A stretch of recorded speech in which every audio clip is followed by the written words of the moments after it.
오늘 우리는 그때와 지금이라고 하는 주제로 말씀을 함께 나누려고 합니다. 하나님께서 6일 동안 천지 만물을 창조하셨습니다. 광천, 지혜, 동인, 이렇게 6일 동안 천지 만물을 창조하시면서 매우 만족해 하셨어요.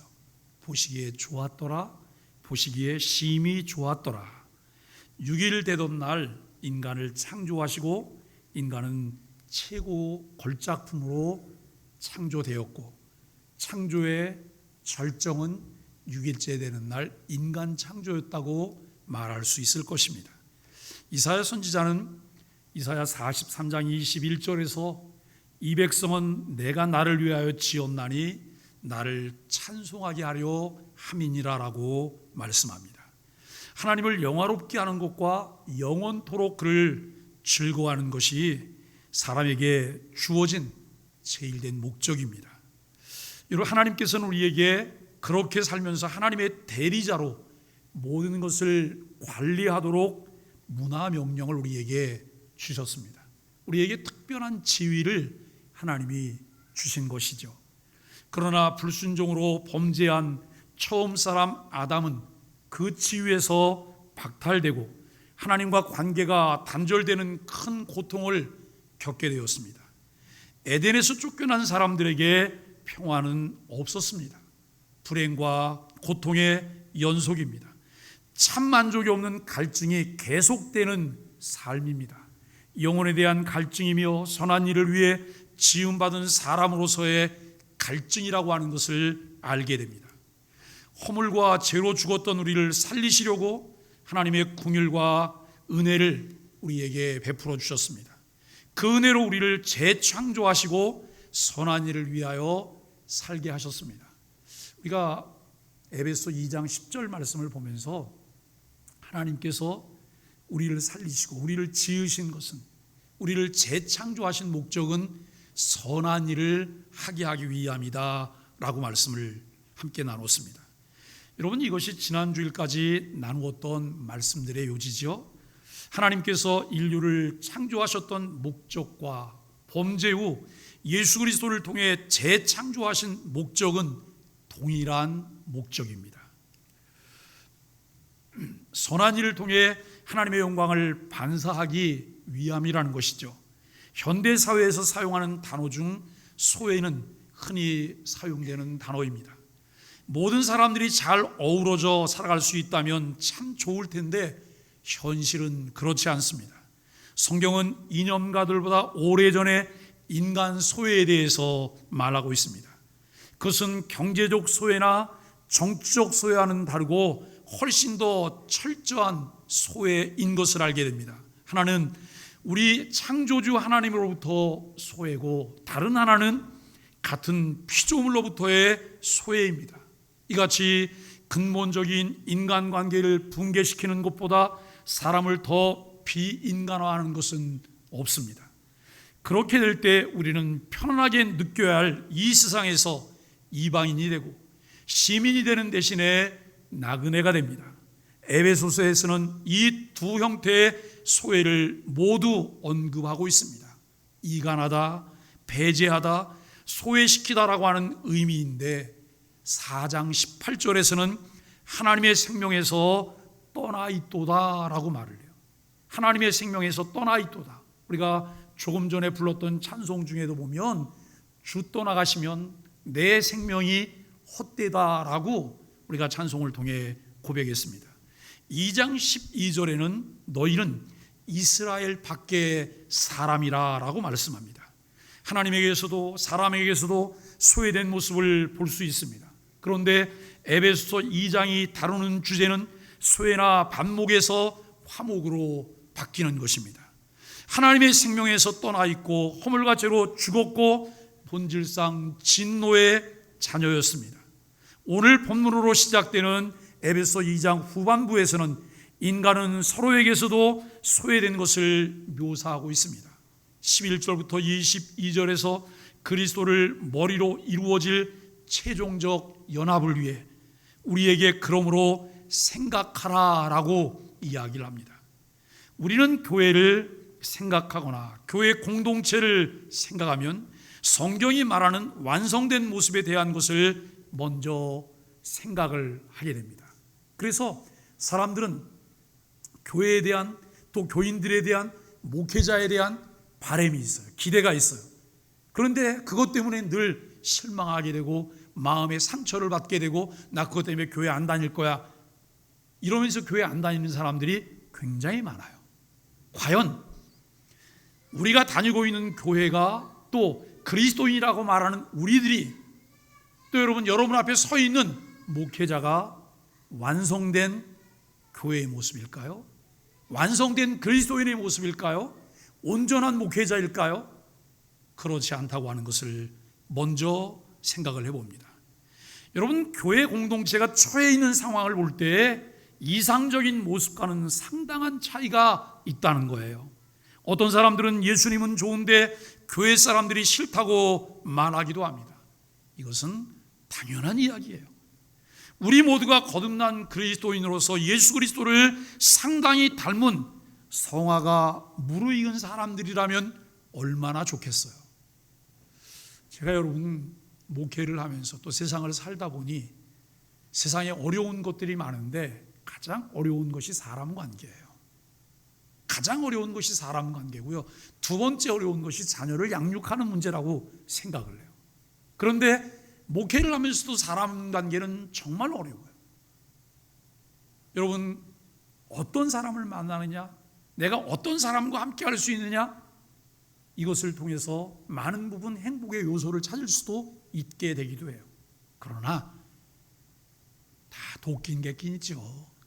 도끼인 객끼이에요. 손바닥이 앞뒤가 분명하게 있듯이 사람도 이 앞뒤가 분명해요. 좋을 때는 천사 같아요. 한없이 좋아요. 그런데 갑자기 돌변해서 뒷모습을 보이면 쌩 하고 바람이 불어요.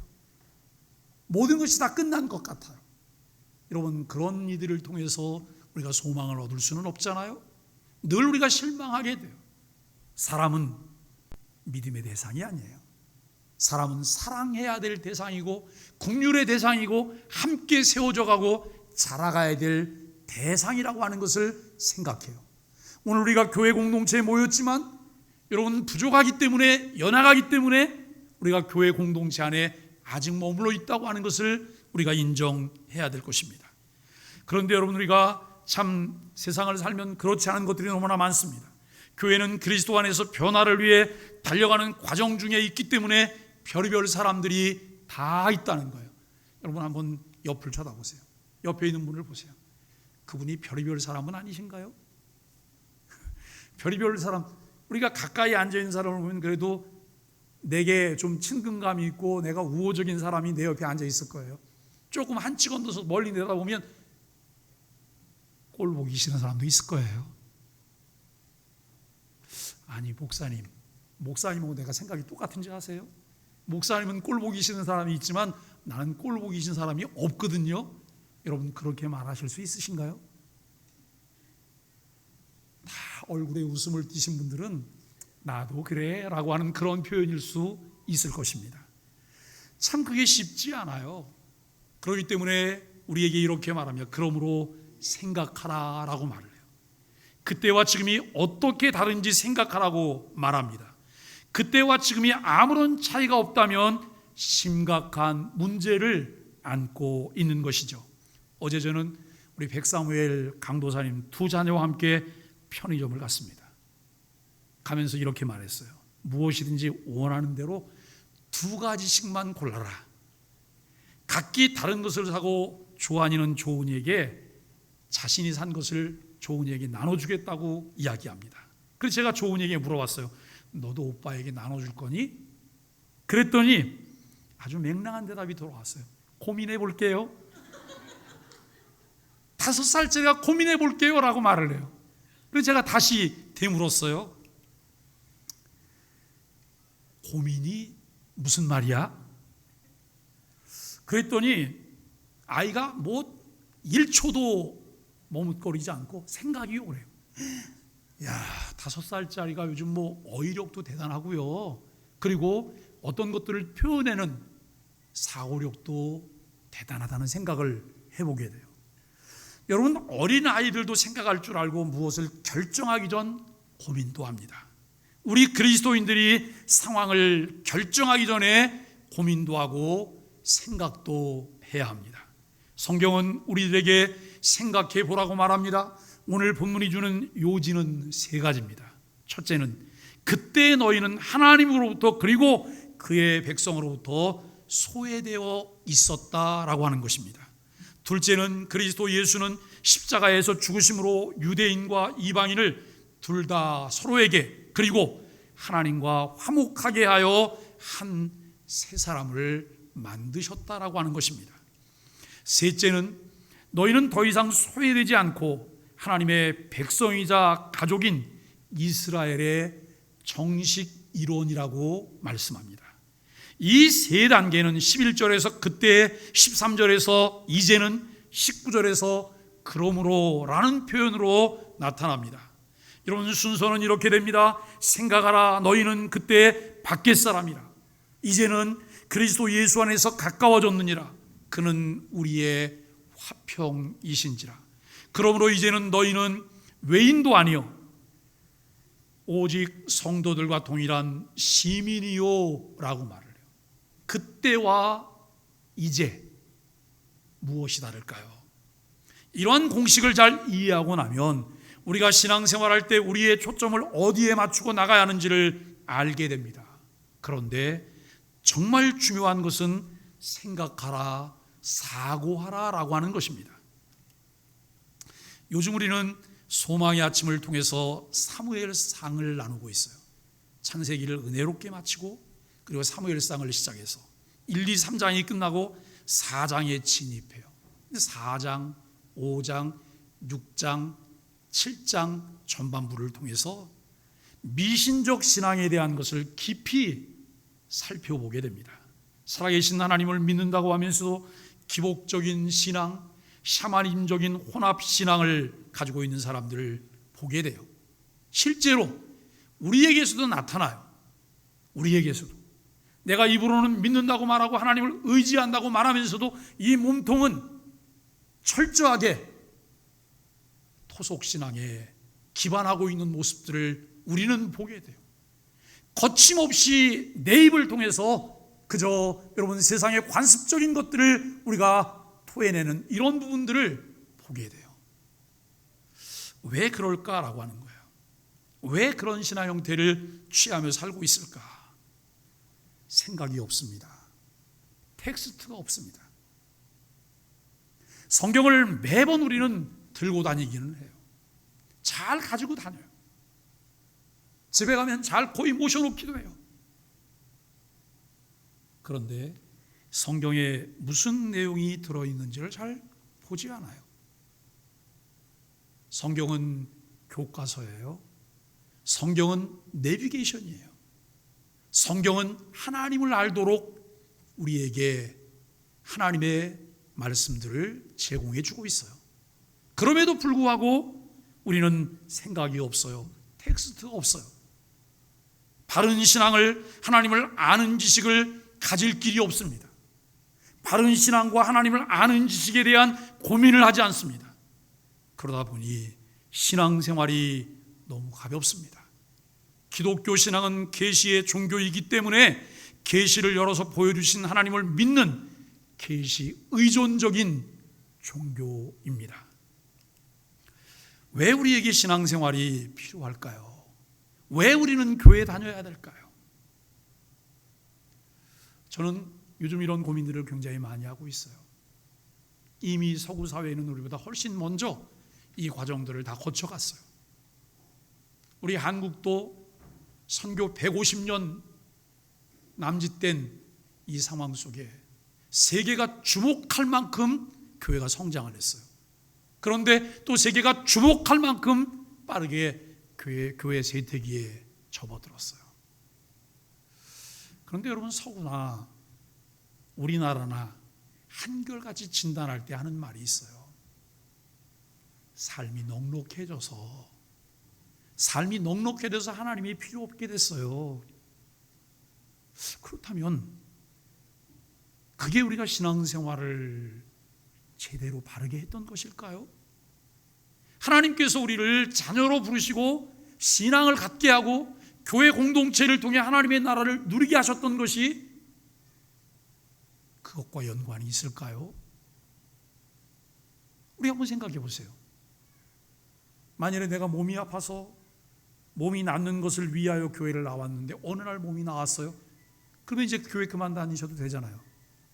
다 고쳤으니 하산하라 이렇게 말을 하면서 내가 가야 되는 것 아니에요? 그리고 여러분 너무 삶이 곤고하고 어려워서 교회 나와서 울면서 부르짖고 기도했는데 어느 날 내 삶이 안정이 되고 좀 뭔가 부유함이 생겼어요. 그러니 이제는 산으로 들러 놀러 다녀야 되고 이제 그 부유함을 누려야 되니까 이제는 교회를 떠나야 된다 이렇게 생각을 한다면 과연 그게 맞을까요? 몸이 아파서 문제가 있어서 삶이 불안해서 내가 교회 나올 수 있어요. 그런데 여러분 그것을 통해서 우리들이 진심으로 만나야 될 것이 무엇일까요? 나를 초대해 주신 하나님을 만나야 되는 것 아닙니까?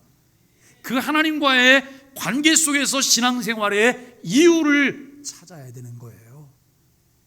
여러분 이러한 이유를 내가 분명하게 발견한다면 나에 의해서 신앙생활이 주도되거나 나에 의해서 결정이 되거나 상황에 따라서 무엇을 결정하는 것이 아니라 성경이 내게 가르쳐 주시는 대로 하나님과의 관계 속에서 그 말씀에 순종하고 순복하는 것이 신앙 아닐까요? 내가 선택한 것이 아니라 하나님께서 창세전에 우리를 불러주셨다고 하는데 그 이유는 무엇일까? 성경을 통해 찾고 배워야 합니다.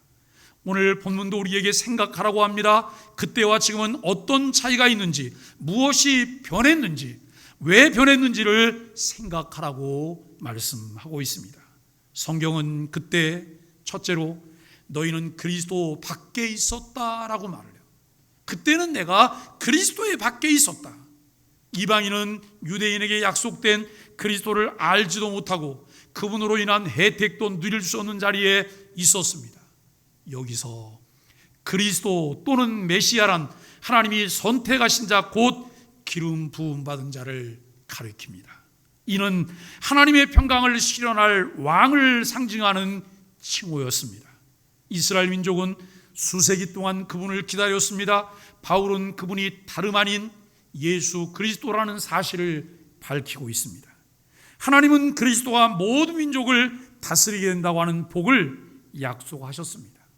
이 약속이 1차적으로 주어진 대상은 이방인이 아니라 유대인들이었습니다. 바울은 이방인에게는 평강의 왕을 누릴 수 있는 자격이 본래 없었음을 알려줍니다. 둘째, 너희는 이스라엘 나라 밖에 있었다. 그때는 이스라엘 나라 밖에 있었다는 거예요. 이방인은 하나님 백성이 가진 시민권을 갖지 못했습니다. 원래 우리는 이방인으로서 하나님과 그분의 약속이 포함된 언약 또한 그분의 윤리적 요구를 명시한 율법과 자기 백성을 지키시는 능력 및 신실한 보호 등을 경험할 수 있는 특권을 갖고 있지 못했습니다. 우리가 그러한 특권에서 배제되어 있었다는 사실에 자존심이 상한다고 느낄 수도 있습니다.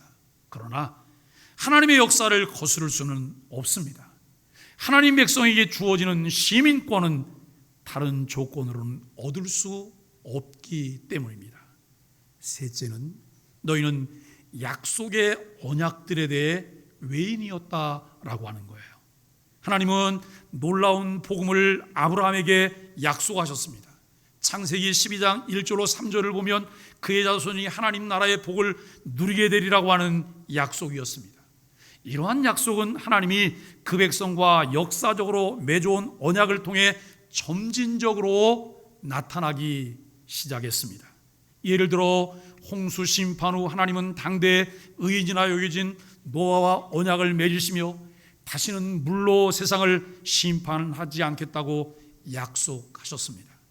또한 하나님은 자신의 말씀을 신뢰한 아브라함과 언약을 맺으시며 그를 통하여 모든 민족이 복을 받게 될 것이라고 약속하셨습니다. 그 이후에는 세상의 부귀보다 하나님의 백성과 함께 고난받는 길을 선택한 모세와 시내산에서 언약을 맺으시며 율법을 준수하는 자에게 복을 주시기로 약속하신 것을 출애굽기 19장에서 보게 됩니다. 이어서 약속을 땅을 향해서 가던 이스라엘 백성 앞에 하나님의 영광을 드러냈던 비느하스와 언약을 맺으시고 죄인을 중재하는 제사장을 영원히 세우시겠다고 약속하신 내용이 민수기 25장에 기록되어 있습니다. 또 하나님을 사랑했던 다윗과 언약을 맺으시며 그의 자손 가운데 하나님의 아들이 등장하여 자신의 나라를 영원히 다스리게 되리라고 약속하셨습니다. 이후에는 유다 왕국의 멸망을 예언하며 핍박을 받게 된 예레미야와 언약을 맺으시며 장차 새 언약을 세우시겠다고 약속하셨습니다. 마침내 예수님은 새 언약을 마지막 만찬에서 선언하며 죽음으로 그 언약을 체결하시고 이후 성찬을 통해 기념하게 하셨습니다. 하나님은 새 언약을 통해 자기 백성이 용서의 은혜를 누리며 하나님을 사랑하고 인격적으로 알아가며 순종하게 되리라고 약속하셨습니다. 하나님을 사랑하고 인격적으로 알아가며 온전히 순종하는 것에 신앙생활에 초점을 맞추어야 합니다. 여러분, 굉장히 중요한 부분이에요. 그저 교회를 조금 오래 다니면 학습받고 세례받고 또 조금 더 오래 다니면 교회 직분자 되고 교회에 익숙해서 교회에서 내가 무엇인가를 결정할 수 있는 결정권도 있는 것 같고 그리고 내가 교회를 움직여가는 사람인 것 같은 생각은 착각이라는 거예요. 그게 교회 생활의 중요한 초점이 아니라는 거예요. 내가 교회에 오래 다녀서 교회에서 이런 목소리를 높이기도 하고 뭔가 내 소리가 반영되기도 하는데 나에게 이 부분이 전혀 이루어지고 있지 않다면 우리는 껍데기잖아요. 이제로는 내일과 모레와 그리고 수요일 아침에 나누게 될 아침 묵상에는 껍데기 신앙에 관한 부분들도 사무엘상을 통해 우리가 다루고 있어요. 정말 하나님을 사랑하고 인격적으로 그분을 알아가는 이 일에 우리가 초점을 맞추고 있느냐라고 하는 거예요. 이웃사랑을 많이 말해요. 그러니까 여기서 지역사회와 소통하며 사랑의 삶을 나누는 공동체라고 자꾸 말을 해요. 그런데 저게 우리와는 너무나 먼 것 같아요. 우리의 마음이 불편해요. 우리도 많이 부족한 것이 있고 결핍된 것이 많은데 필요한 것이 많은데 왜 자꾸 이웃만 말하냐고 이야기를 해요. 그 원인이 뭐라고요? 이웃사랑은 언제 이루어지냐면 하나님의 사랑이 내 안에 충전될 때, 하나님의 사랑이 내 마음 가운데 부음바 되어질 때 우리는 그만큼 이웃들을 사랑할 수 있어요. 하나님께서는 우리를 그 일을 위하여 부르셨다는 거예요. 왜 교회가 자꾸 이웃을 위해서 뭘 하냐고 이렇게 말하는 것은 우리가 부름받은, 그 일을 위해 부름받은 하나님의 사람이라고 하는 것을 알지도 못하기 때문에 그렇다고 하는 것을 우리가 분명히 말할 수 있습니다. 여러분, 정말 하나님을 사랑하고 인격적으로 알아가며 온전히 순종하는 것에 신앙생활에 초점을 맞추게 된다면 우리에게 이루어지는 유익이 무엇일까요? 믿음이 생기는 거예요. 믿음이 생기는 거예요. 믿음이 없다면 하나님을 기쁘시게 할 수가 없는데, 여러분, 하나님을 기쁘시게 할 수 있는 믿음이 무엇을 통해 생깁니까? 하나님 말씀을 듣고 순종할 때, 그 말씀을 듣고 따를 때 우리 안에 믿음이 생겨요.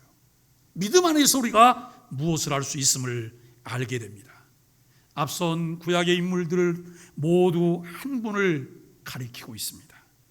이 완전한 의인으로서 하나님의 말씀을 전심으로 신뢰하며 그 백성의 자리에서 고난을 받으셨습니다. 그뿐만 아니라 하나님의 영광을 끝까지 드러내며 그분을 사랑하셨고, 그로 인해 세상에서는 핍박받게 되는 예수 그리스도를 보여주십니다. 이러한 차원에서 예수님은 모든 언약의 특권을 가지신 분이십니다. 그런 예수님이 자신의 영광스러운 특권을 모든 백성들과 나누십니다. 그러므로 예수님이 아니라면 우리는 언약의 축복에 대해 외인으로 머물 수밖에 없다는 거예요. 외인에게는 기다리는 것이 하나님의 심판밖에 없습니다. 넷째, 하나님은 세상에서 소망이 없고 하나님도 없던 자였다라고 말합니다. 우리는 그때는 세상에서 소망도 없고 하나님도 없던 자였다고 말해요. 대부분의 비신자들이 할 수 있는 일은 내일 죽으리니 먹고 마시자 그래요. 노세 늙어서 노세 젊어서 노세 늙어지면 못 노나니. 내일이 없기 때문에 소망을 말할 수 없기 때문에 우리 인생이 마치 하루살이 같기 때문에 그날이 지나가기 전에 모든 것을 즐기며 놀아야 된다는 생각을 갖게 되는 거예요. 그런데 우리는 내일이 있으시잖아요. 소망이 있으시죠? 아닌 것 같으세요? 아멘을 해야 되나 말아야 되나 분위기 파악이 잘 안 되시죠? 여러분 소망이 있으시죠? 내일이 있으시죠? 그렇다면 소망을 가진 자답게 내일이 있는 자답게 삶의 목적과 목표를 생각하고 고민해 봐야 되잖아요. 그것을 어디서 찾을까요? 내 친구에게서요? 내 주변에 있는 사람들에게서요? 상황에서요? 아니요. 텍스트인 성경에서 그것을 찾아야 돼요. 그것이 우리가 살 수 있는 길입니다. 마치 지금 이 순간을 위해서만 살듯 흥청망청하며 놀며 죽음을 생각하지 않고 살게 되는 것이 소망을 갖지 못한 사람들의 모습이에요. 이는 그리스도인의 삶과는 전혀 다른 것입니다. 우리는 일상 어디서도 찾아볼 수 없는 내일에 대한 소망을 가지고 있습니다. 교회가 세상과 다르고 여러분 세상 사람과 다르다면 세상 사람들은 교회를 바라볼 것입니다. 또 교회가 세상과 다르고 세상 사람과 다르다면 교회를 통해서 생산되는 것은 세상을 향해서 영향력을 줄 수 있는 것들일 것입니다. 결혼식에 가면 신앙이 없는 사람들도 밝고 유쾌한 분위기에 즐거운 이야기를 나누며 서로 밝은 모습을 카메라에 담곤 합니다. 그러나 장례식에 가면 화기애애한 분위기는 찾아볼 수 없습니다. 오히려 절망에 찬 울음소리가 들리고 어두운 침묵이 감돕니다. 왜 그럴까요? 고인에 대한 기억과 잘하지 못한 것에 대한 기억밖에 남은 것이 없기 때문에 마음이 무거워요. 내일이 없기 때문에 모든 것이 끝났고 단절됐기 때문에 거기는 웃으면 안 될 것 같은 분위기라고 하는 거예요. 그러나 그리스도인의 장례식은 달라야 합니다. 그리스도인들에게 남은 것은 과거에 대한 기억보다 미래에 대한 약속된 소망이 있기 때문에 그리스도인의 장례식은 달라야 합니다. 이 땅에서의 수고와 고통이 끝나고 그토록 갈망하던 점진적 성화의 종점에 우리가 도착한 것이잖아요. 늘 우리를 지배하고 죄 아래 있게 했던 죄의 몸을 벗어버리는 그 순간이 죽음이잖아요. 성도는 죽음이 끝이 아닙니다. 성도의 죽음은 이제 점진적 성화를 넘어서 영화로 초대하시는 하나님의 초대장입니다. 그 초대장을 기다리게 되기를 바랍니다. 그 초대장을 바라게 되기를 바라고 그 초대장 때문에 우리가 여러분 기뻐하며 감사할 수 있는 은혜가 있게 되기를 간절히 바랍니다. 이 소망이 없다면 사는 것이 절망이에요. 사는 것이 힘이 들어요. 그러나 그 소망이 있다면 매일매일 삶 가운데 우리는 기쁨과 즐거움 가운데 다른 사람들과 함께 삶을 나눌 수 있는 영향력 있는 사람들이 될 수 있다는 것입니다.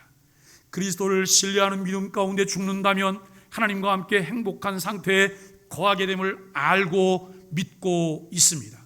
그저 관념적인 신앙, 기복신앙은 하나님께서 우리에게 보여주신 계시를 알지 못하기 때문에 참된 소망을 갖지 못하게 한다는 것입니다. 성경의 가르침을 따라 과거와 현재, 미래를 약속받은 하나님의 사람들은 분명 다른 사생관을 가진 사람들임을 알게 됩니다. 이와 달리 세상에서 소망이 없고 하나님도 없이 살아온 사람들이라면 화장터의 운구행렬에 끼어 비참한 심경을 느낄 수밖에 없습니다. 우리가 여러분 소망이 없는 자일수록 장례식에 돈을 많이 쓴다는 사실을 아십니까? 장례식에 돈을 많이 써요. 왜요? 고인에 대한 미안함을 갚는 길이기 때문에, 고인을 위해서 내가 무엇인가를 마지막으로 해줄 수 있는 것이라고 생각하기 때문에. 정말 그것이 가치 있는 일일까요? 아니에요. 여러분, 잠시 사용하게 될 비싼 관을 쓰는 것이 고인에 대한 예의라고 생각하세요? 우리 마음 가운데 이런 마음이 좀 있으시면 어떠실까요? 전략한 것들을 고인의 이름으로 다른 꼭 필요한 단체에 기부를 하시는 것은 어떠실까요? 이게 더 가치 있는 일 아닐까요? 제가 우리 교회 부임할 즈음에 저와 함께 학교에서 함께 일을 했던 신재용 목사님이 하나님의 부르심을 받았어요. 그분은 죽기 전에 평상시에 늘 이러한 유언을 했어요. 내가 죽으면 아무것도 남기지 마라. 납골묘도 하지 말고 아무것도 하지 마라. 그냥 그 다른 데 가서 뿌리지도 말고 그냥 거기 화장터에서 거기서 나를 뿌려라. 그리고 나는 다 지워라. 이렇게 이야기를 했어요. 그럼 며칠 전에 명절 때 저희 그 학교 졸업생 중에 한 명이 저한테 전화가 왔어요. 쌤, 교감 선생님 그 봉안당이 어디에 있어요? 부평에 가면 교감 선생님이 거기 계세요? 교감 선생님 하나님 나라 가셨어. 근데 하나님 나라 가셨지만 거기 있을 거 아니에요. 교감 선생님은 아무것도 남기지 말라 그래서 아무것도 남기지 않았어. 이 친구가 뭐라고 얘기를 하냐면 그 교감 선생님이 돌아가실 때 자기는 해외에 있었기 때문에 장례식도 못 갔는데 지금이라도 한번 가보고 싶다는 이야기를 해요. 제가 이렇게 말을 했어요. 너가 정말 교감 선생님이 너에게 여러 가지 영향을 끼치고 감사한 마음이 있다면 네 삶을 통해서 그 삶의 가치를 교감 선생님에게 드렸으면 좋겠어. 잘 살아내는 것을 통해서 그 교감 선생님이 가르쳤던, 남겼던 그런 유지를 잘 받들어서 그렇게 살면 좋겠어 라고 하는 얘기를 했어요. 그랬더니 그럴게요 라고 하는 얘기를 해요. 그럴게요. 여러분, 우리가 정말 참된 가치가 뭘까를 생각해 보세요. 생색내야 되고 체면 때문에, 그리고 있지도 않은 것 때문에 내가 무엇을 해야 된다고 생각한다면 이게 다 어리석은 일들 아닐까요?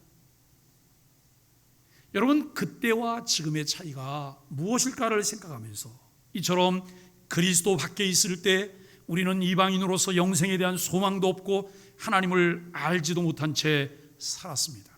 그러나 지금은 모든 것이 바뀌었습니다. 바울은 죄인이 하나님과 화목하게 되는 놀라운 일에 대해서 설명했습니다. 이제 모든 민족 가운데 부르심을 받은 그리스도인이 어떻게 서로 간에 화목하게 되는지를 설명하고자 합니다. 에베소 2장 13절에 보면 이제는 전에 멀리 있던 너희가 그리스도 예수 안에서 그리스도의 피로 가까워졌느니라 라고 말씀하고 있습니다. 바울은 우리가 그때는 절망적 상태였으나 이제는 믿음으로 연합하게 된 그리스도 예수 안에서 하나님과 다른 이들과 가까워졌다고 말하고 있습니다. 한때는 멀리 있던 우리가 죄를 위한 그리스도의 희생 제사로 변화되었다는 말입니다. 우리가 예수 그리스도를 알기 전에, 그리스도를 만나기 전에, 하나님 말씀을 배우기 전에는 그냥 그때의 삶을 살았어요.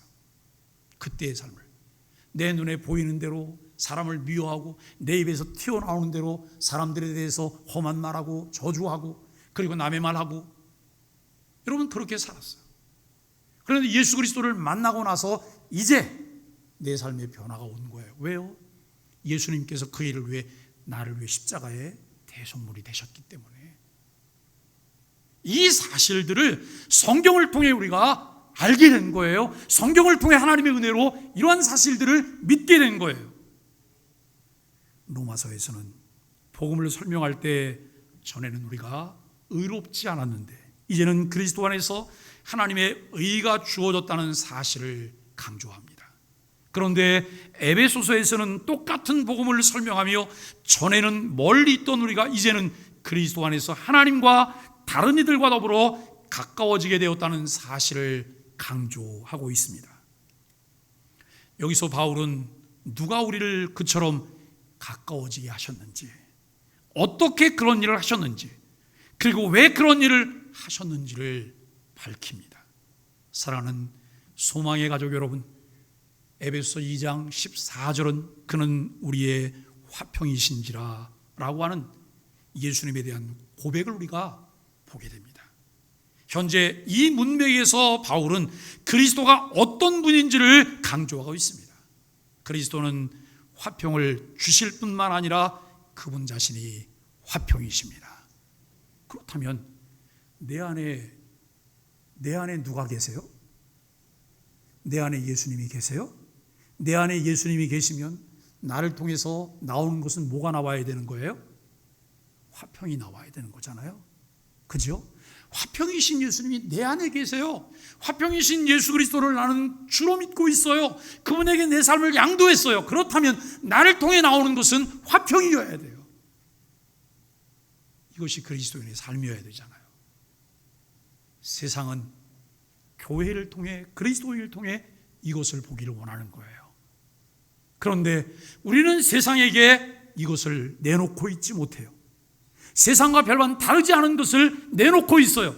어쩌면 더 나쁜 것들을 내놓고 있어요. 그러면서 뭐라고 말하냐면 예수 믿으라고 말해요. 그 사람들이 뭐라고 말하는지 아세요? 얘야 너나 믿어라 그래요. 네? 너나 믿어라. 우리에게 필요한 것은 내 안에 계신 그리스도가 나타나야 돼요. 내 안에 계신 그리스도가 보여져야 돼요. 이것이 신앙생활입니다. 이 일을 생각하고 이 일을 고민하고 내가 이 일을 어떻게 해야 될지를 우리가 생각할 수 있는 그리스도인으로 살아가셔야 합니다. 그리스도께서 다윗의 동네에 나셨을 때 천군 천사가 노래합니다. 지극히 높은 곳에서는 하나님께 영광이요 땅에서는 기뻐하심을 입은 사람들 중에 평화로다 라고 하는 노래를 합니다. 우리가 하나님의 거절할 수 없는 불가항력적 은총으로 부르심을 받아 하나님 안에서 하나님과 다른 이들과 더불어 화평을 누리게 되었다는 사실을 알게 됩니다. 놀랍게도 그리스도는 인류 역사상 가장 멀리 떨어진 집단인 유대인과 이방인을 하나로 묶어서 완전한 하나로 만드셨습니다. 그 결과로 그리스도인이라고 하는 새로운 인류가 등장하는 거예요. 에베소서를 통해서 예수 그리스도를 주로 믿게 된 새로운 사회가 시작되었다고 하는 것을 우리에게 말해요. 정말 여러분 새로운 사회가 시작되었을까요? 교회 밖에 있다가 교회 안으로 들어왔더니 정말 교회 안은 새로운 사회일까요? 교회 안에 들어왔는데 교회가 새로운 사회가 아니에요. 그런데 우리가 여러분 교회 밖으로 나갔는데 우리를 통해서 새로운 사회가 만들어질 수 있다고 생각하세요? 이거 불가능한 거잖아요. 교회는 머리 잘린 삼손처럼 힘을 잃었어요. 왜요? 표류하고 있잖아요. 진정 교회가 가지고 있는, 교회만 사용할 수 있는, 교회에게만 주신 생명력을 교회가 잃었기 때문이에요. 오늘도 우리에게 필요한 것이 무엇일까요? 예수 그리스도를 통해서 우리에게 주신 하나님의 생명을 회복하는 것, 그 생명 안에서 우리가 충만한 삶을 사는 것, 하나님의 새로운 사회가 지어져가는 교회, 그 새로운 사회는 십자가를 통해서 세워졌어요.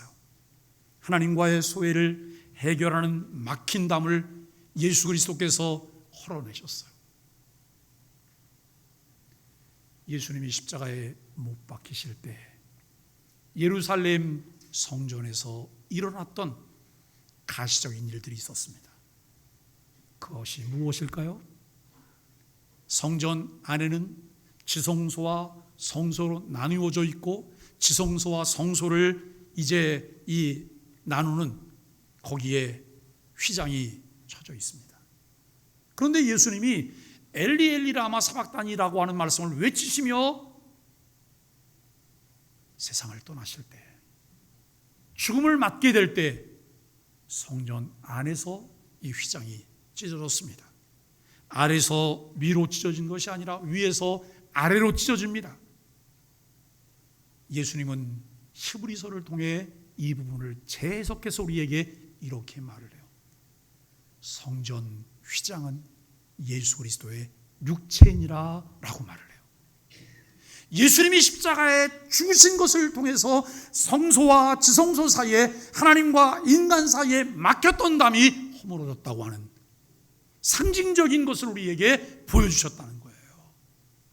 여러분, 이 일 때문에 우리가 예수 그리스도를 통해서 하나님께 나아갈 수 있는 길이 열렸습니다.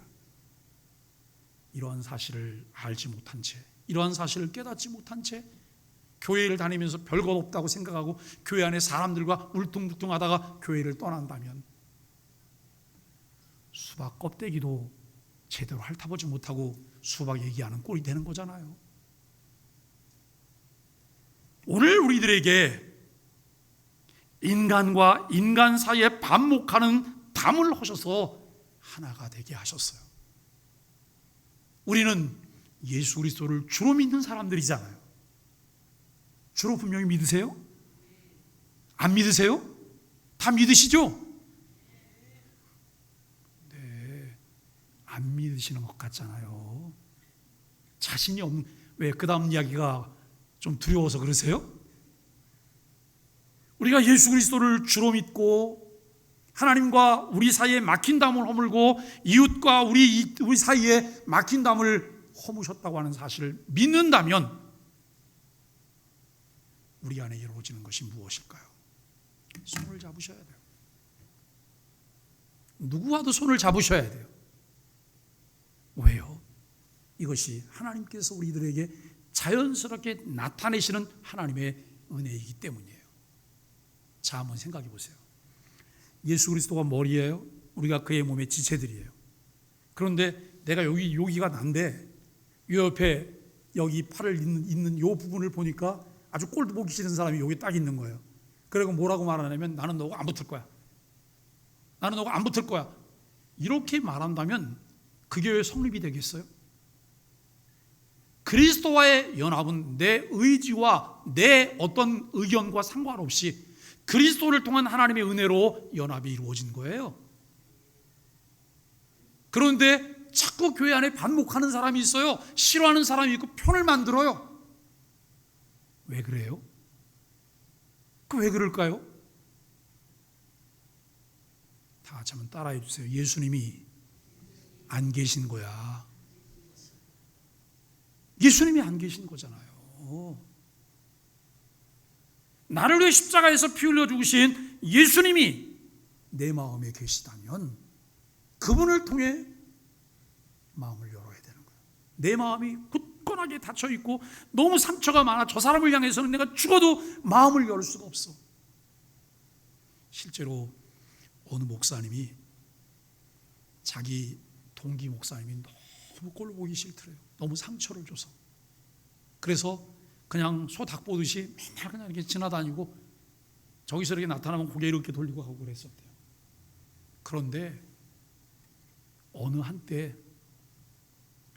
수련회를 하는데 이분들이 동시에 참여를 하게 된 거예요. 수련회에 참여했다가 이분이 그 목사님을 가서 부둥켜 안았어요. 왜 부둥켜 안았는지 아세요?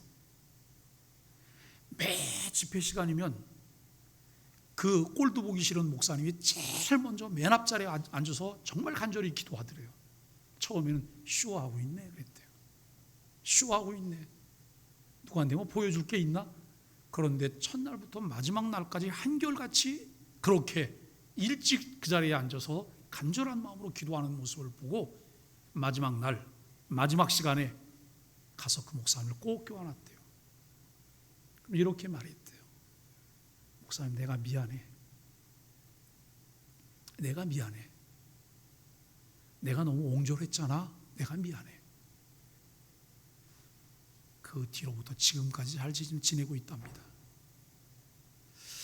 여러분, 하나님께서 우리에게 세 개의 기관 공동체를 주셨어요. 가정과 교회와 천국입니다. 제가 오늘은 설교를 아주 여유롭게 하고 있어요. 왜 여유롭게 하는지 아세요? 오늘은 오후 예배가 없는 날이잖아요. 오늘 오후 예배가 없어서 조금 오늘 밥도 안 주는 날이에요.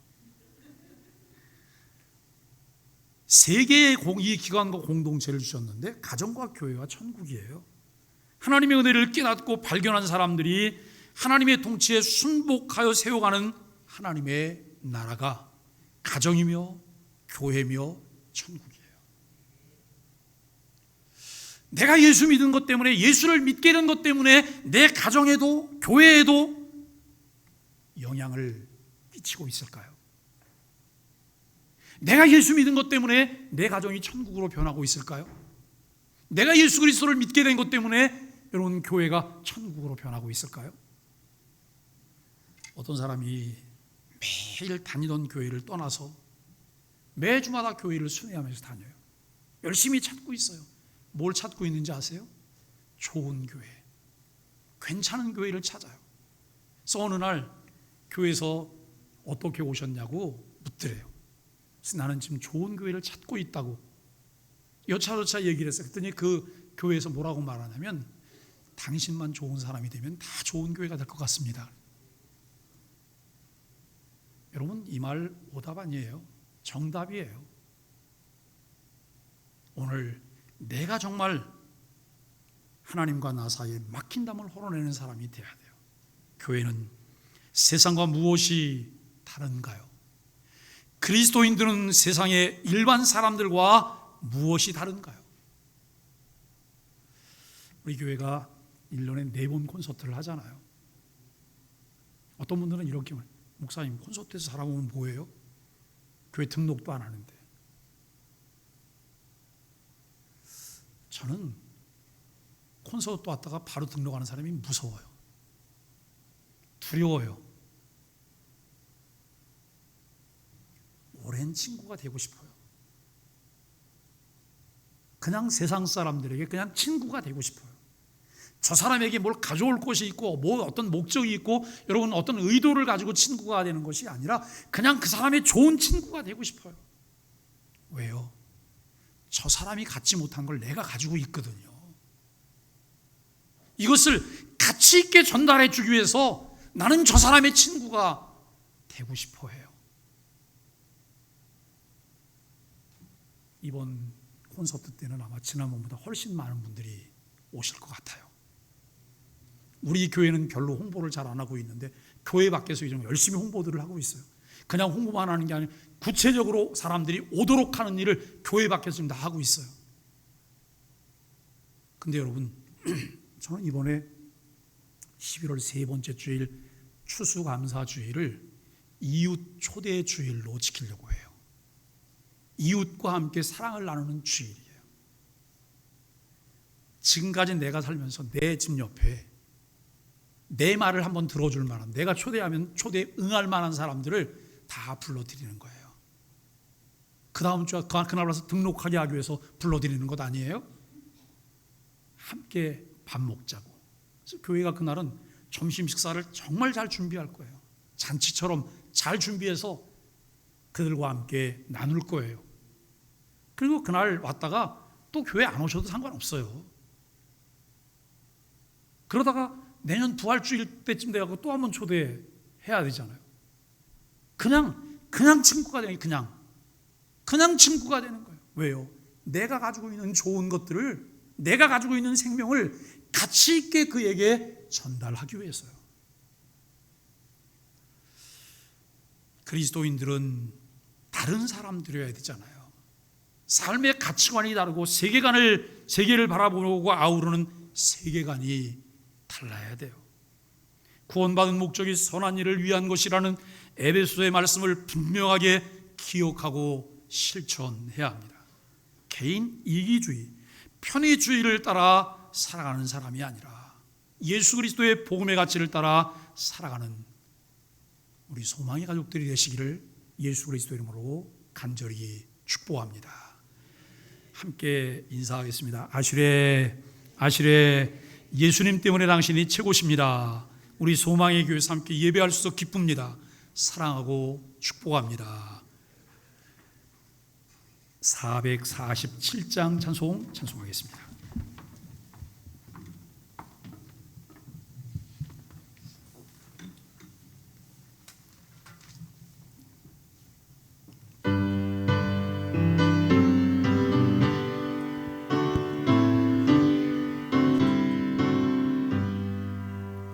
이 세상 끝날까지 주 섬겨 살리니 내 친구 되신 주여 늘 함께 하소서.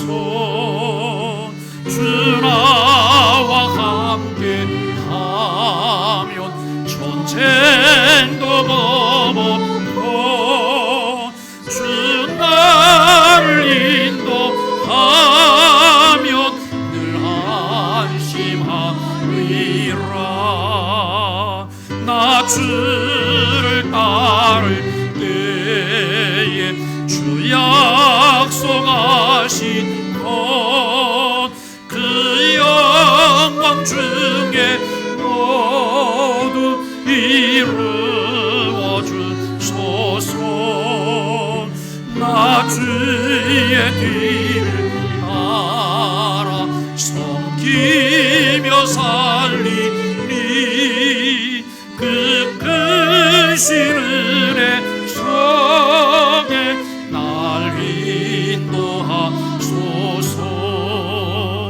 이 세상 온갖 시험 내 마음을 흔들고 저 악한 원수들이 안팎에 있으나 주 나를 돌보시사 내 방패 되시고 내 옆에 계신 것을 늘 알게 하소서. 아멘. 저 영광 빛난 곳을 주 허락했으니 그 허락하신 것을 늘 사모합니다. 끝까지 쉬지